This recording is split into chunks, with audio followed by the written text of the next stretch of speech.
10-year-old girl is brought to the clinic by her parents after 1 week of difficulty breathing, dry cough, and low-grade fevers. She also developed shallow erythematous ulcers on the inside of her mouth. She has no history of chills, strikers, or headache. Her appetite has decreased. The girl has been HIV positive since birth and has been treated with heart. Her baseline viral load is less than 50. On general examination, she appears ill. Diffuse inspiratory crackles are heard on chest auscultation with normal heart sounds. No lymphadenopathy or hepatosplenomegaly is noted on physical exam.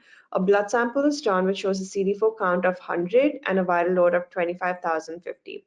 Which of the following mechanisms is most likely responsible for the lack of responsive to the heart therapy that she is receiving? So is it ineffective CD8 cytotoxicity, the GAG gene mutation, the ENV gene mutation, the POL gene mutation, or decreased viral replication?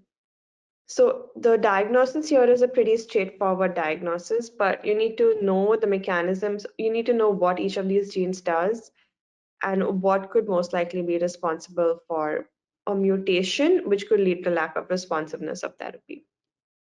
That's the biggest clue here. So HIV, it has an RNA genome that uses RNA-dependent DNA polymerase during replication, which is the reverse transcriptase. And this is seen on the POL gene. So the HIV, it has 3 genes. It has the GAG, POL, and N. And each of these codes for different components of the HIV genome. So the reverse transcriptase is found on the POL gene, and along with integrase and protease, it has low fidelity and makes multiple errors when replicating the viral genome. So it is this high error and replication rate which allows the virus to escape antiviral therapy. HEART targets different enzymes during the viral life cycle and has been shown to be very effective in treating HIV. However, the virus can still mutate.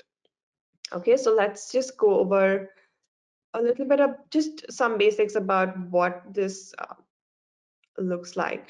So this is what it is. So there are 3 main genes that you need to know of: the GAG, POL, and N.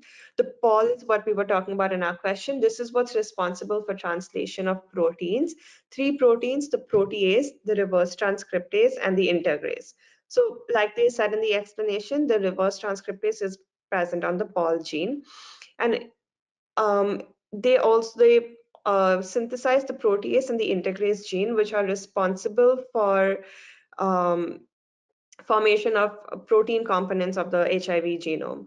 So this is what you need to keep in mind. And when this protein has a high rate of replication, and that predisposes it more to errors. That is why it is mutations in this gene that would cause them to evade the therapy that we're giving them. The GAG gene codes for viral core proteins and the N for the viral envelope proteins like GP120 and 41. So that's something we'll go over again in this explanation. The GAG, it codes for the nucleocapsid core proteins P24 and P7, which are structural proteins. And the N codes for the envelope proteins GP120 and GP41.